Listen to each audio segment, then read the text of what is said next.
His words sliced cleaner than any knife. Street garbage in a borrowed dress. The billionaire's voice carried across the long mahogany table, polished so bright I could see my reflection in its surface. 23 guests, crystal glasses trembling in awkward hands, forks frozen mid-air. A silence so sharp it pressed against my chest like a blade. And his eyes, my boyfriend's father's, were steady, cruel, savoring the public execution. I rose slowly, my heart pounding like war drums. But on my lips a smile bloomed, because this wasn't humiliation, this was the cue. I remember the first night I met his son. A rooftop bar, golden lights spilling across the city. He had leaned against the railing, champagne in hand, speaking like he owned the skyline. For a moment, I thought he did. But his laughter was soft when he looked at me, human, almost kind. I let myself believe in him, in us, and for months I wore that belief like armor. I thought love could bridge the gulf between his world of glass towers and my world of cracked sidewalks. I thought sincerity would matter more than bloodlines. But sincerity doesn't win against billions. The shift came slow. His late replies, his father's calls that ended when I entered the room, the way their staff began looking through me instead of at me. I told myself I was imagining it. But truth has a way of bleeding through cracks. One evening, I arrived early to his penthouse. His laptop glowed on the desk. An email chain left open like bait. Her name, a woman I'd never met. Her family, richer than mine by galaxies. Their alignment described in sterile corporate terms. Marriage framed as a merger. My name, tucked between sentences, dismissed as temporary entertainment. Entertainment? That night, I smiled across dinner like nothing had happened. I poured wine, I kissed his cheek. But inside, the switch flipped. I did not scream. I did not leave. I observed. I learned. I began tracing their empire.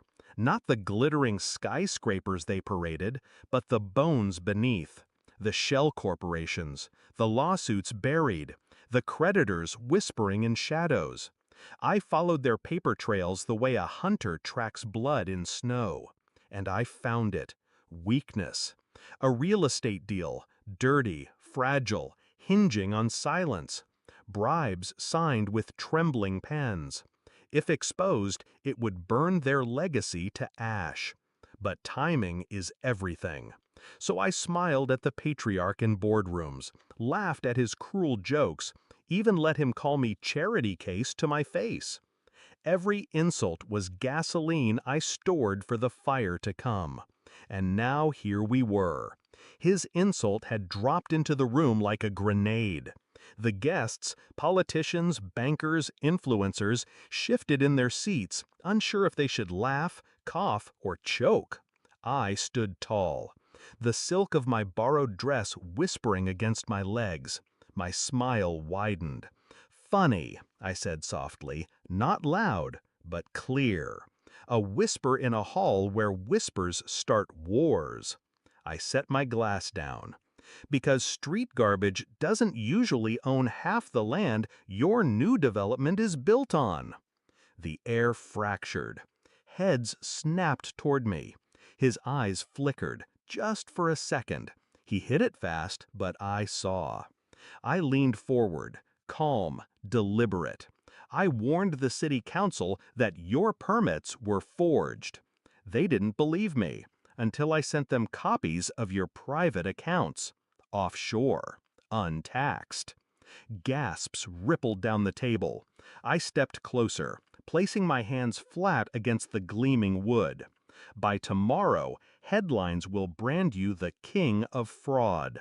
Investors will scatter, banks will freeze. Your empire will collapse before dessert is cleared. He tried to speak, but his lips only trembled. His son's face drained pale beside him, betrayal cutting in both directions. I straightened, adjusting the strap of my dress.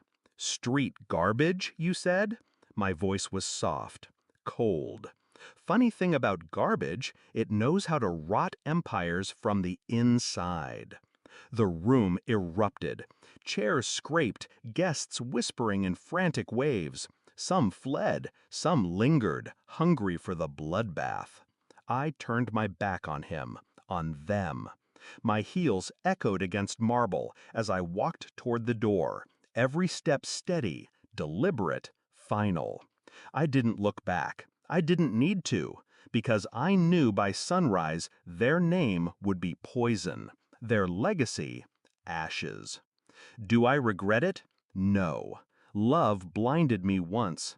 They thought cruelty would break me, but cruelty sharpens. Betrayal educates. And when power mocks you across a dining table, you don't weep.